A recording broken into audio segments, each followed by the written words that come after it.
Hello students, पिछले class में हम लोग अकाउंटिंग इक्वेशन पढ़े और एक क्वेश्चन किए थे। आज हम लोग इस चैप्टर का कुछ क्वेश्चन और करेंगे, उसके बाद हमारा ये चैप्टर कंप्लीट हो जाएगा। ओके, तो हम लोग एक क्वेश्चन कर रहे हैं जिससे आप लोगों का सारा कॉन्सेप्ट क्लियर हो जाएगा।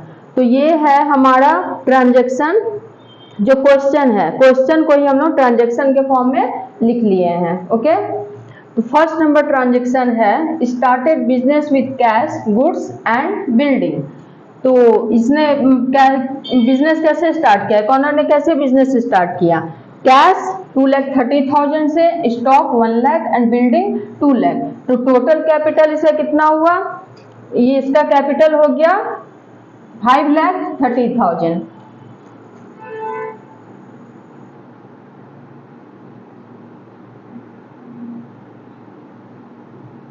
5,30,000 इसका कैपिटल हो गया और इक्वेशन हो गया 2,30,000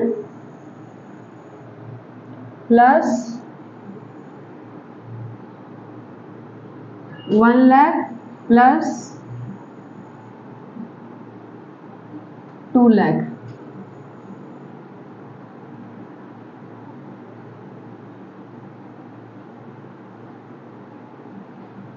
अब सेकेंड नंबर ट्रांजैक्शन है परचेज गुड्स फॉर कैश ₹50,000। 50,000 का माल खरीदे, कैश नगद माल खरीदे 50,000 का। तो इससे 50,000 से क्या हो जाएगा, हमारे स्टॉक बढ़ जाएगा। तो और स्टॉक बढ़ेगा तो कहाँ से क्यों खरीदे ये स्टॉक? गुड्स कैश से। तो हमारा कैश क्या होगा, घट जाएगा और स्टॉक बढ़ जाएगा। तो कैश से 50,000 लेस कर देंगे और स्टॉक में 50,000 ऐड हो जाएगा।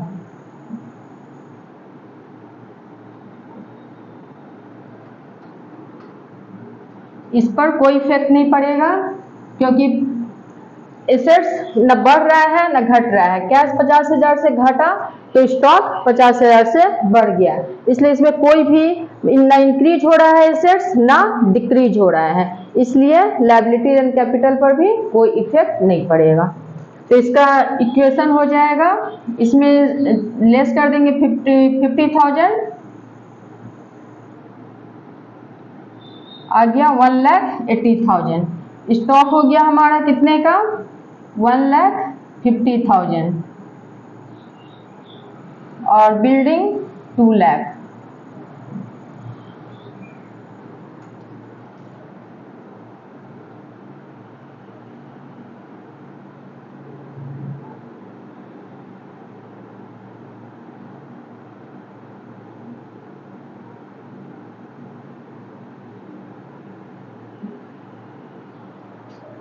हमारा नेक्स्ट ट्रांजैक्शन है सोल्ड गुड्स कॉस्टिंग ₹20,000 फॉर ₹35,000।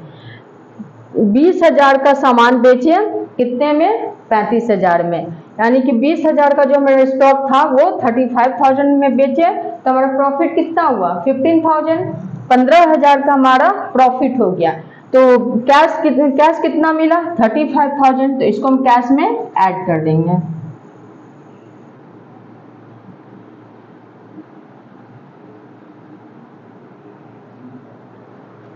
और सामान कितने का बेच दिए? 20,000 का। तो गुड्स हमारा कितने से कम हो गया? 20,000 से। तो 20,000 क्या करेंगे, स्टॉक से माइनस कर देंगे।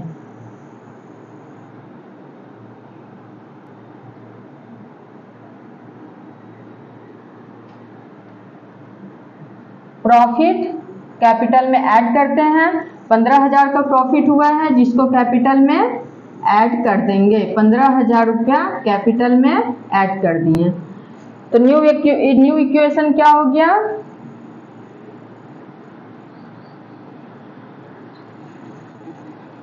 $2,15,000 हो गया कैश, स्टॉक घट के हो गया 1,30,000,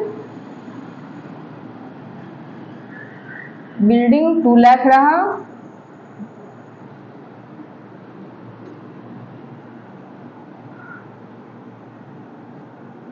और कैपिटल हो गया 5,45,000। नेक्स्ट ट्रांजेक्शन है परचेज गुड्स फ्रॉम राहुल ₹55,000। यहाँ आप लोग एक बात ध्यान दीजिए कि यहाँ राहुल नाम लिखा हुआ है और सेकेंड नंबर ट्रांजेक्शन में क्या है, परचेज गुड्स फॉर कैश ₹50,000। इसका मतलब है नगद माल खरीदे, यहाँ नगद माल खरीदे और यहाँ नाम दिया हुआ है, इसका मतलब उधार माल खरीदे। नाम जहां भी नाम रहे तो वहां क्या समझेंगे, सेल या परचेज क्या किए, ऑन क्रेडिट किए। यहाँ अगर कैश नहीं भी दिया रहता तो क्या होता, तो हम लोग यही समझते कि कैश से ही खरीदे हैं। लेकिन जब नाम दिया हो तो ये बात आप लोग एकदम ध्यान दीजिएगा कि वो क्रेडिट, परचेज या सेल हुआ है। ओके, अंतर आप लोगों को समझ में आ रहा है। Purchase goods for cash ₹50,000, purchase goods from Rahul 55,000। ठीक है, तो यहाँ क्या अंतर होगा, यहाँ कैश पे कोई इफेक्ट नहीं पड़ेगा। राहुल हमारा क्या है, क्रेडिटर्स है, लेनदार है, जिसको हमें पैसा देना है। तो इससे क्या हो जाएगा, 55,000 से हमारा क्या होगा, क्रेडिटर्स बढ़ जाएगा। तो कैश पे कोई इफेक्ट नहीं पड़ेगा। गुड्स क्या हुआ, परचेज किए तो गुड्स हमारे पास आया कितने का, 55,000 का। तो गुड्स क्या होगा, स्टॉक क्या होगा, 55,000 से स्टॉक बढ़ जाएगा।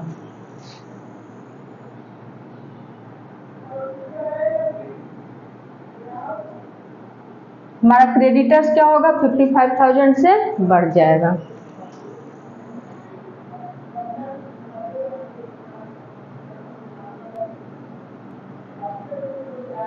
न्यू इक्वेशन क्या होगा,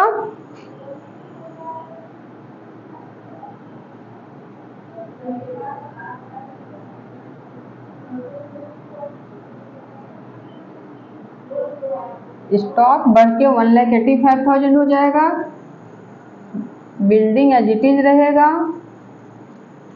क्रेडिटर्स बढ़ जाएगा 55,000 हो जाए, 55,000 से कैपिटल 5,45,000। अब नेक्स्ट ट्रांजेक्शन है sold goods to Varun costing ₹52,000 for ₹60,000। यहाँ भी आप लोग देखिए कि यहाँ नाम लिखा हुआ है क्या, वरुण। हम लोग क्या किए, यहाँ सेल किए क्या, ऑन क्रेडिट, वरुण को सेल किए कितने का, 52,000 का गुड्स 60,000 में। 52,000 का गुड्स कितने में सेल किए, 60,000 पे। और जब नाम दिया है तो अभी मैंने बताया कि नाम दिया हो तो ऑन क्रेडिट सेल या परचेज होगा।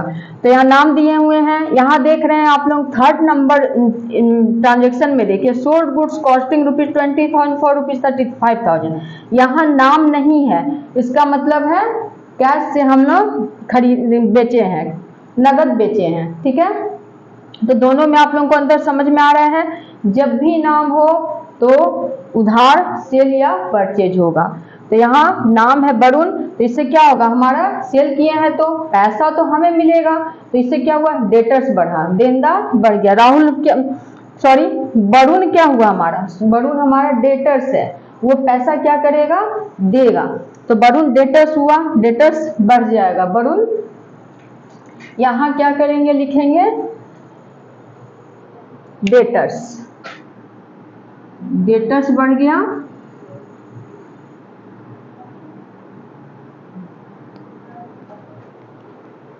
कितने से, 60,000 में बेचे हम, बेचे कितने में, उसको है तो सामान का कितने का, 52,000 का, लेकिन बेचे कितने में, 60,000 में। तो हमारा डेटर्स कितने से बढ़ जाएगा, 60,000 से। तो यहाँ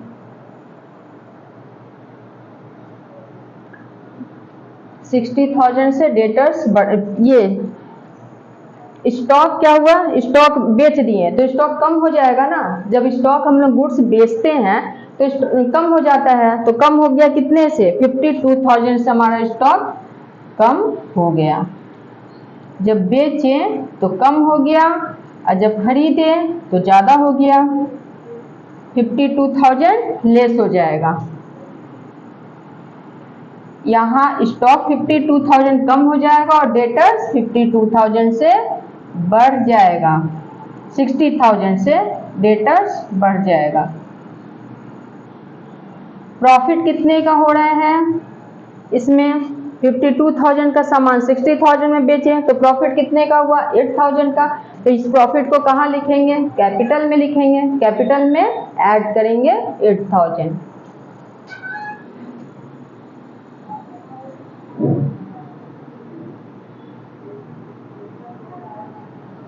न्यू इक्वेशन क्या होगा, कैश उधार बेचे हैं तो कैश पे कोई इफेक्ट नहीं पड़ा, तो कैश 2,15,000 ही रह गया। स्टॉक हमारा घट जाएगा 52,000 से, तो स्टॉक कितने का हो जाएगा, 1,33,000। Building 2 lakh plus debtors 60,000, creditors 55,000 और कैपिटल हो जाएगा 8,000 से बढ़ जाएगा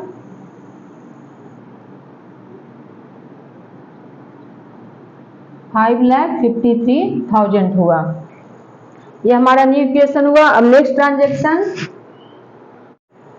हमारा नेक्स्ट ट्रांजेक्शन है paid cash to Rahul in full settlement ₹53,000। यहाँ हमारा राहुल जो है क्रेडिटर्स, उसको क्या किए, हम पेड किए। कितने का था हमारा क्रेडिटर्स, 55,000 देना था, जो कितने में सेटलमेंट हो गया, 53,000 पे। इसका मतलब है राहुल क्या किया, 2,000 डिस्काउंट दिया। तो डिस्काउंट दिया इसका मतलब है 2,000 प्रॉफिट हो गया। 55,000 देना था लेकिन हम दिए कितना, 53,000, तो 2,000 का हमारा क्या हुआ, प्रॉफिट हो गया। तो ये हमारा कैश घट जाएगा क्योंकि कैश से हम पेड किए, तो 53,000 कैश से लेस कर देंगे।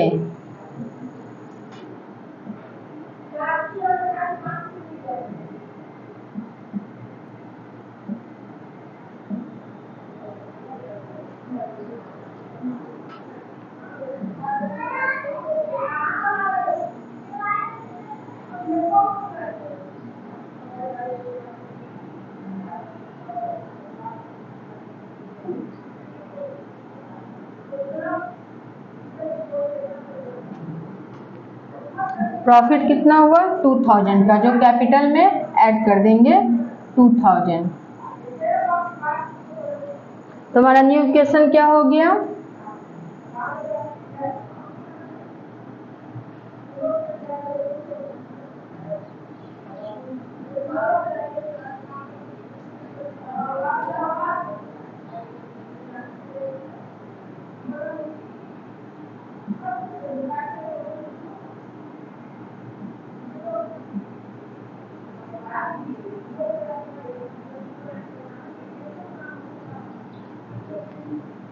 ये 0 हो जाएगा। क्रेडिटर्स और कैपिटल 5,55,000, 2,000 से बढ़ गया क्रेडिटर्स। अब नेक्स्ट ट्रांजेक्शन है received cash from Varun in full settlement ₹59,000। Varun से हमें कितना मिला, कितना मिलना था, 60,000 वरुण से मिलना था। वरुण को कितना देना था, 60,000, लेकिन उसे कितना दिया, 59,000। तो कितना हमने उसे क्या किया, एक 1,000 का डिस्काउंट दे दिया, तो 1,000 क्या हुआ, हमारे लिए लॉस हुआ। तो इसका कैश बढ़ जाएगा कितने से, 59,000 से। 59,000 मिला तो क्या हो जाएगा, कैश 59,000 से बढ़ जाएगा।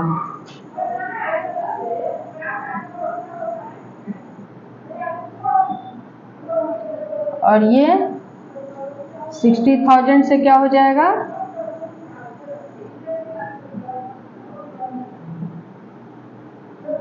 माइनस हो जाएगा। डेटर्स क्या होगा, 60,000 से माइनस हो जाएगा।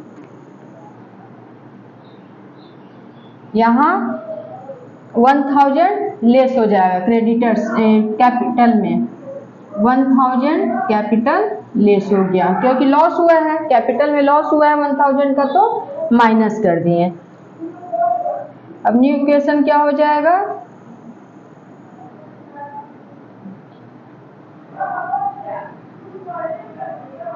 2,21,000।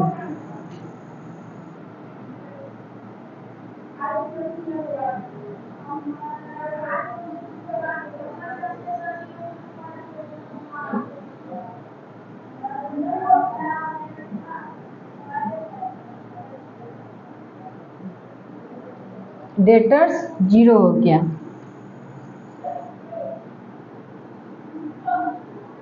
कैपिटल 1000 से कम हो गया।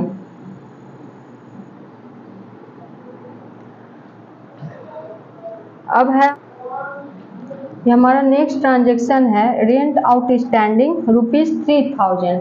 सबसे पहले हम लोग ये जानेंगे कि आउटस्टैंडिंग होता क्या है। आउटस्टैंडिंग का मतलब होता है ड्यू बट नॉट पेड, बकाया है लेकिन अभी तक पे नहीं किया है हमने। सपोज दैट रेंट हमारा 1000 पर मंथ है, हमने 11 मंथ का पेमेंट किया 11,000, लेकिन एक महीने का पेमेंट अभी बाकी है।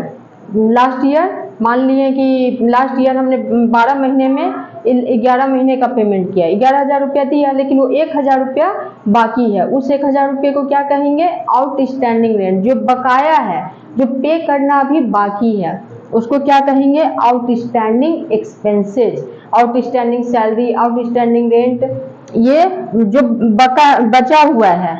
सपोज दैट रेंट आउटस्टैंडिंग ₹3000, तो यहाँ क्या है? 3000 रेंट जो देना था लेकिन अभी तक दिए नहीं है, तो वो क्या होता है? आउटस्टैंडिंग रेंट होता है लायबिलिटी। लायबिलिटी हुआ ना, जैसे हमको रेंट जो 3000 देना था लेकिन हमने दिया नहीं, तो वो क्या हुआ? वो अब हमारे लिए क्या हो गया? लायबिलिटी हो गया। तो वो आउटस्टैंडिंग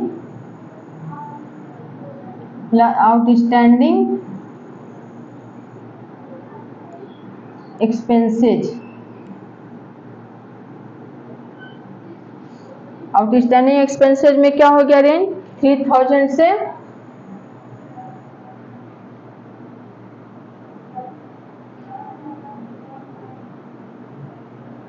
इससे क्या होगा? ये हमारा एक्सपेंसेज है जो कैपिटल से लेस हो जाएगा।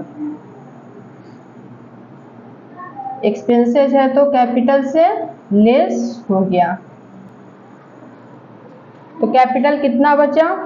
आउटस्टैंडिंग रेंट हो जाएगा 3000, लायबिलिटी 3000 से बढ़ा तो कैपिटल 3000 से घट गया।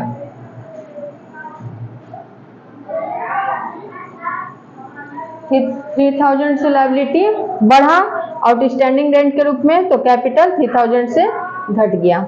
अब नेक्स्ट ट्रांजेक्शन है depreciation charge on building ₹10,000। Depreciation क्या होता है? फिक्स्ड एसेट्स जब हम लगातार यूज करते हैं तो उसमें क्या होता है? उसका वैल्यू डे बाय डे गिरता है। जैसे मशीनरी हुआ, बिल्डिंग हुआ, कार हुआ, फर्नीचर हुआ, उसका क्या होता है? डे बाय डे वैल्यू गिरता है, वैल्यू कम होता है। एक्सेप्ट लैंड, लैंड का इसमें लैंड एक्सेप्शंस में आ जाएगा। लैंड का वैल्यू डे बाय डे बढ़ता है, बट और बाकी फिक्स्ड एसेट्स का क्या होता है? वैल्यू घट जाता है। उसी को हम लोग क्या कहते हैं? डेप्रिसिएशन कहते हैं। तो डेप्रिसिएशन क्या हुआ? बिल्डिंग का जब खरीदे थे तो बिल्डिंग का रेट कितना था? 2 लाख था, लेकिन आज के डेट में बिल्डिंग का रेट क्या हो गया? 10,000 से कम हो गया। 10,000 से कम हुआ बिल्डिंग, तो उसका कितना वैल्यू हो गया? 1,90,000। तो 10,000 बिल्डिंग से हम घटा देंगे।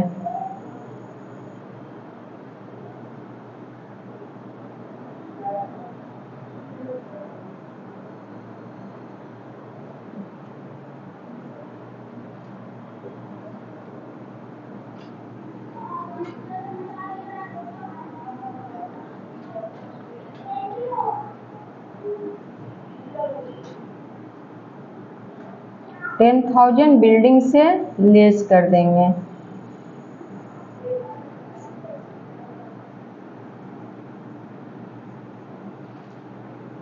और जब लॉस है, ये डेप्रिसिएशन क्या है? लॉस है।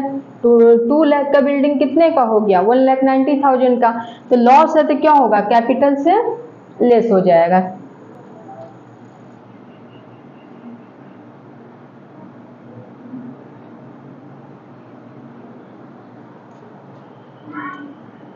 तो हमारा फाइनल इक्वेशन क्या हो जाएगा?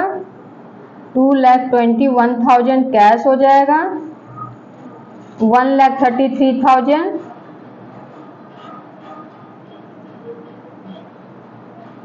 स्टॉक हो गया, बिल्डिंग का वैल्यू घट के 1,90,000 हो गया,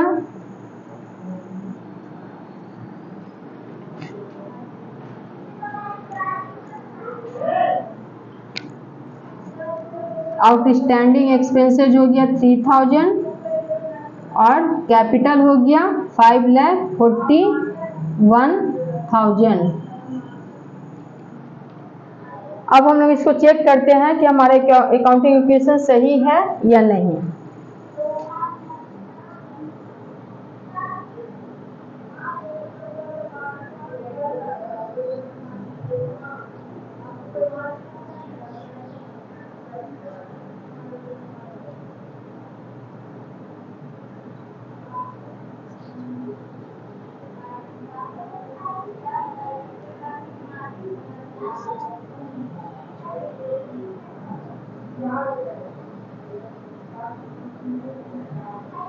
हमारा सही अकाउंटिंग इक्वेशन दोनों इक्वल है, assets and liabilities plus capital दोनों इक्वल है 5,44,000।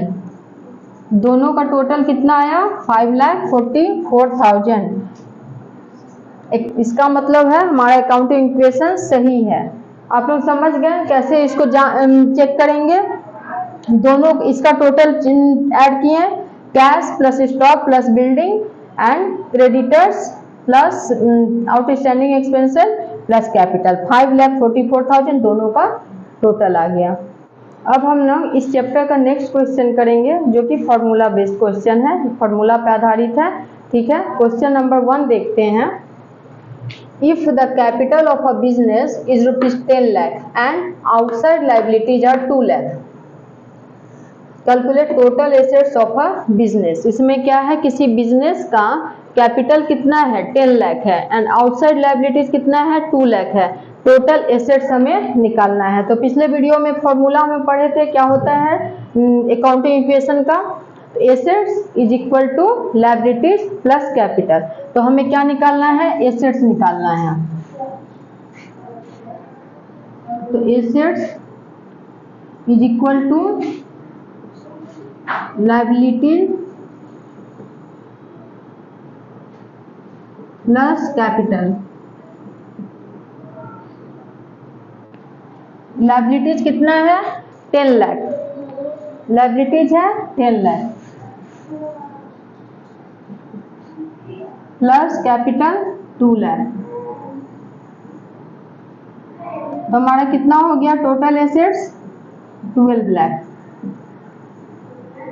ठीक है, ये समझ में आ गया। अब हम सेकंड क्वेश्चन देखते हैं। If total assets of a business are 5 lakh and net worth is rupees 4 lakh, calculate creditors. तो किसी बिजनेस का टोटल एसेट्स है 5 lakh and net worth means capital है उसका 4 लाख। तो क्रेडिटर्स निकालना। क्रेडिटर्स क्या हुआ, लायबिलिटीज हुआ। क्रेडिटर्स या लायबिलिटीज, तो लायबिलिटीज का फॉर्मूला क्या होगा, लायबिलिटीज अगर निकालना हो तो किसी कंपनी का एसेट्स एंड कैपिटल पता है और लायबिलिटीज निकालना है। ठीक है, क्रेडिटर्स निकालना है। क्रेडिटर्स क्या हुआ, liabilities.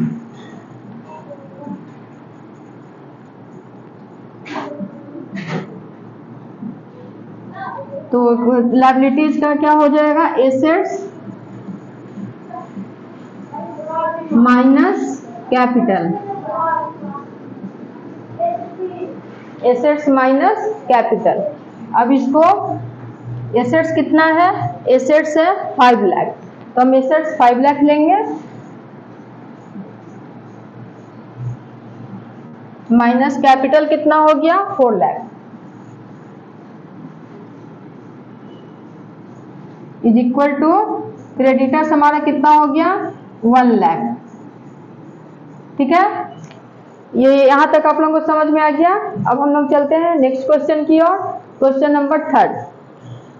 A commenced business on 1st April 2017 with a capital of rupees 5 lakh. On 31st March 2018, His assets were worth rupees 7,80,000 and liabilities rupees 70,000. Find out his closing capital. Find out his closing capital and profits earned during the year. किसी company का, यहाँ आप date पे ध्यान दीजिएगा, यहाँ date पर ध्यान देंगे 1 अप्रैल 2017, 1 अप्रैल 2017 यानी opening capital of rupees 5 lakh. Opening capital कितना है? 5 लाख है। और फिर यहाँ डेट पर ध्यान देंगे ऑन 31 मार्च 2018, ये ईयर के एंड का है, ये क्लोजिंग है। हिज एसेट्स, क्लोजिंग एसेट्स है 7,80,000 एंड लायबिलिटीज कितना है? 70,000। लायबिलिटीज भी क्लोजिंग है। Find out his closing capital, तो क्लोजिंग कैपिटल निकालना, हमें क्लोजिंग एसेट्स दिया है, क्लोजिंग लायबिलिटीज दिया है और क्लोजिंग कैपिटल निकालना है। तो कैपिटल का भी वही, क्लोजिंग कैपिटल का भी वही फॉर्मूला होगा जो कि कैपिटल का होता है। कैपिटल निकालते हैं तो हम क्या करते हैं? Capital is equal to assets minus liabilities, तो वही क्लोजिंग कैपिटल का फॉर्मूला हो जाएगा। Closing capital is closing assets minus closing liabilities. तो यहाँ हम लोग बनाते हैं 3rd number formula, 3rd number question. Closing capital निकालना है,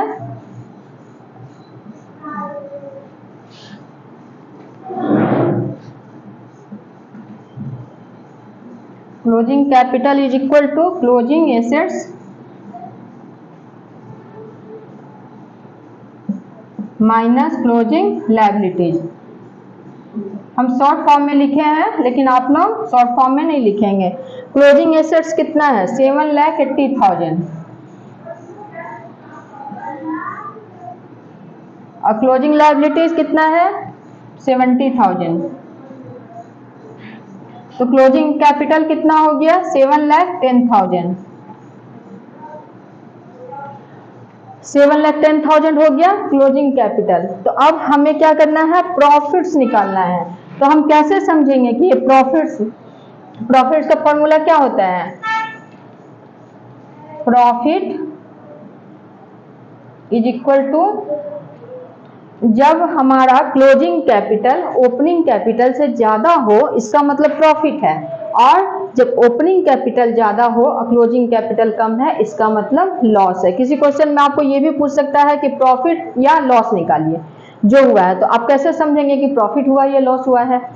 मान लीजिए कि किसी मंथ के स्टार्ट में हमारे पास 10,000 रुपीज है, ठीक है, और मंथ के एंड में कितना हो गया? 12,000। तो मंथ के एंड में यानी कि क्लोजिंग कैपिटल कितना है? 12,000 और ओपनिंग कितना है? 10,000। तो हमारा क्लोजिंग ज्यादा है तो प्रॉफिट हुआ। और उसी तरह से क्या करेंगे? मान लीजिए कि मंथ के स्टार्टिंग में 10,000 है, 10,000 रुपीज है, और मंथ के एंड में कितना है? मंथ के एंड में 8,000 हो गया। तो ये पता चल रहा है कि 10,000 से हमने स्टार्ट किया और हमारा क्या घट के कितना आ गया? 8,000। तो इससे क्या पता चल रहा है? कि इससे पता चल रहा है कि हमारा लॉस हुआ है।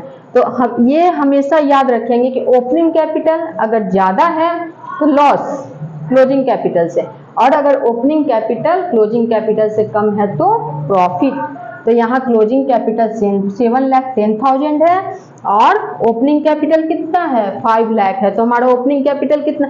हम 5 लाख से कोई बिजनेस स्टार्ट किए जो कि ईयर के एंड में कितना हो गया? 7,10,000। तो हमारा क्या हुआ? 2,10,000 का प्रॉफिट हुआ। तो profit is equal to closing capital minus opening capital.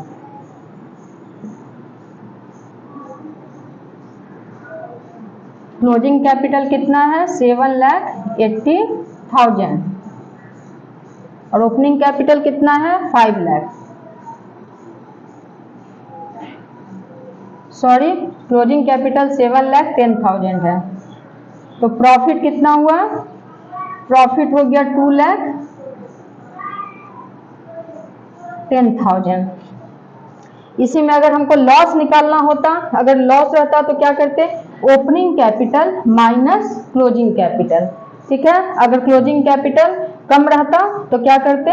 Opening capital minus loss is equal to opening capital minus closing capital. ये फॉर्मूला अगर लिख देंगे तो हमारा हो जाएगा लॉस। लॉस का फॉर्मूला यही हुआ। ओके, आज का ये चैप्टर यही कंप्लीट हुआ। अब हम लोग नेक्स्ट चैप्टर पढ़ेंगे।